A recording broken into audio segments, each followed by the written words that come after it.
Namaste. I, Dr. G.V. Singh, Assistant Professor at Jyoti Vidyapeeth, Women's University, Jaipur, Department of Faculty of Pharmaceutical Sciences. Today's our topic is leaf constant. So the procedure for observing the leaf constant. Firstly, the leaf surface are scrubbed and peeled off from upper and lower surfaces. Epidermis is removed carefully, then wash it with the chloral hydrate solution, which is used as a cleaning agent to see the cellular compound or cellular components of the leaf accurately. Then observe this under microscope. Firstly, leaf constant like stomatal index, which we seen in the microscope.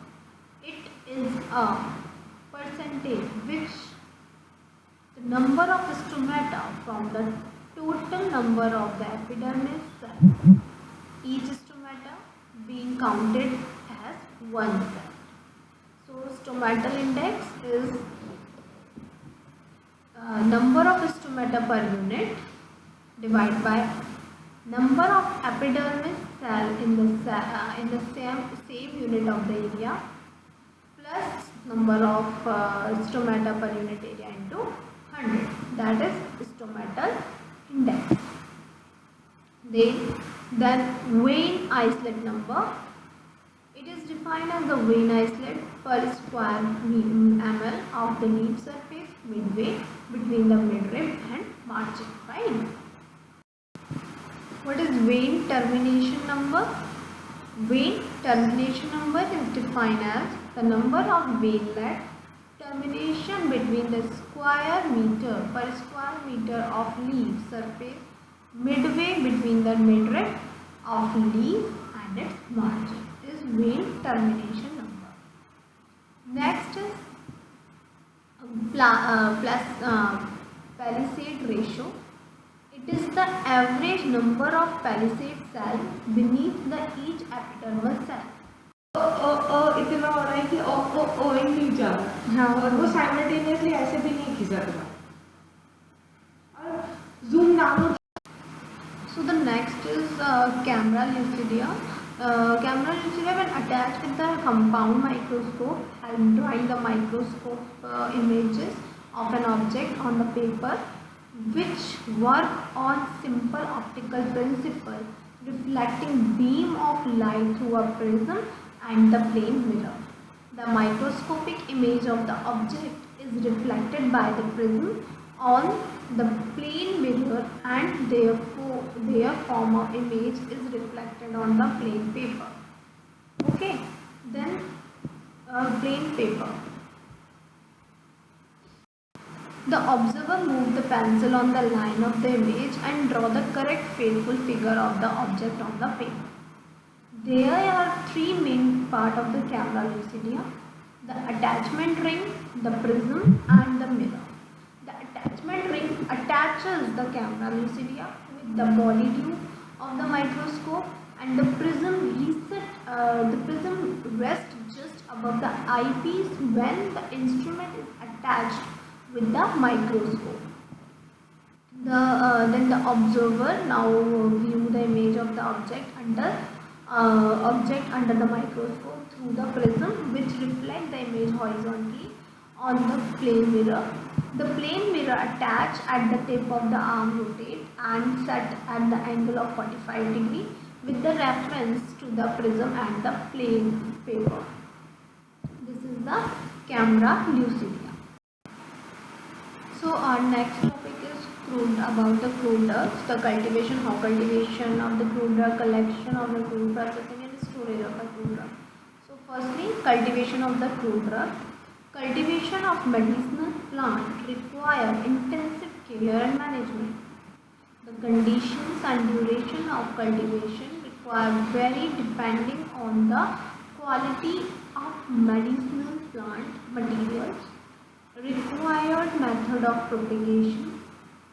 Method of propagation: vegetative propagation, its mean asexual propagation. Vegetative propagation can be defined as regeneration or formation of new individual from any vegetative part of the plant body. The method of vegetative propagation involves separation of the part of the plant body which develop into the new plants. Like method of vegetative propagation, there are two types: method of natural vegetative propagation and method of artificial vegetative propagation. First, method of natural vegetative propagation. So, a vegetative propagation by the stem. For example, like runner, peppermint, bulb, allium sequel, corms, colchicum, tuber, potato and aconite, offset, valerian, rhizomes, ginger and haldi, vegetative propagation by the root, asparagus, method of artificial vegetative propagation, where various parts developed from the natural vegetative propagation have been also used for artificial vegetative propagation. Following methods like leaf cutting. These are the part of plant, stem, root, leaves, which if grow under suitable condition develop new plants. Stem cutting are generally used to obtain new plants, example sugarcane or rose, etc. Layering, roots are introduced on the stem while it is still attached to the parent plant. This part of the stem is later detached from the parent plant and grown into the new plant. Grafting. New variety is produced by joining part of two different plants. The rooted and shoot of one plant called stalk is joined with the piece of shoot of another plant known as cycon. Example rose, citrus and rubber, etc. Micropropagation. This method consists of growing cell, tissues and organs in culture. Small pieces of plant, organs or tissues are grown in the container with suitable nutrient medium. Under sterilized condition, the tissue grows into the mass of undifferentiated cell called callus, which later differentiated into the plantlet. They are then transferred into the pots and nursery beds and allowed to grow into the full plants. Importance of the asexual propagation. It is cheaper, easier, rapid method of multiplication. Many fruit trees usually require 44 to 5 years to bear the fruit which develop from seed. The plant developed by the vegetative method takes only a year to bear the fruits. Next, the plant like roses and chrysanthemum, etc. do not form viable seeds. Thus, vegetative propagation is the only method of propagation, is the only method of reproduction and continuation of the species in such plants. All the plants developed by these methods will be generally similar to the parent plants. Micropropagation is useful in rising diseases-free plants, homozygous diploids and those without viable seeds. Seed propagation, sexual propagation, the process of sexual propagation. Microsporogenesis. Spores are formed from the microspore method cells inside the anther. Pollination. This is the transfer of pollen grains from anther to the stigma. Microgametogenesis. It involves the formation of male gametes from the microspores. Megasporogenesis. The process leads to the formation of megaspore from the megaspore mother cell inside the ovules. Megagametogenesis. The event involving the formation of embryo sac from the megaspore are included in this process. Fertilization, fusion of male and female gametes takes place, resulting in the formation of zygotes. Next is embryogeny. The process involves development of embryo from the zygote. How to collect the drugs. How to collect the collection of the crude drug. Next topic is collection of the crude drug. Medicinal plant material should be collected during the appropriate season or time period to ensure the best possible quality of both source materials and finished product. It is well known that the quantitative construction of biologically active constituent varieties with the stage of plant growth and development. This also applies to non-targeted toxic and poisonous indigenous plant ingredients. The best time for collection, quality, peak reasons or time of day should be determined accordingly to the quality and quantity of biologically active constituent rather than the total vegetative yield of targeted medicinal plant part. In the general, the collected raw material, medicinal plant material should not come into direct contact with the soil. If underground parts such as root are used, any adhering soil should be removed from the plant as soon as they are collected. Collected material should be placed in clean basket, mesh bags, other well aerated containers and drop cloths that are free from the foreign matter, including plant remnant from the previous collecting activities. After collection, the raw medicinal plant material may be subjected to appropriate preliminary processing, including elimination under desirable plant and contaminant washing to remove excess soil, shortening and cutting. The collection of medicinal plant material should be protected from insects, rodents, and birds and other pests, and from the livestock and domestic animals. If the collection site is located some distance from the processing facility, it may be necessary to air or sun dry the raw medicinal plant material prior to transport. If more than one medicinal plant part is to be collected, the different plant species of plant material should be gathered separately and transported in the separate container. Cross contamination should be avoided at all the time. Collecting implements such as matches, shears, saw and mechanical tool should be kept clean and maintained in a proper condition. Those parts that come into the direct contact with the collected medicinal plant material should be free from the excess oil and other contamination. Time of collection, the period of growth or development at which the medicinal activity is the highest, have been carefully determined for many plants.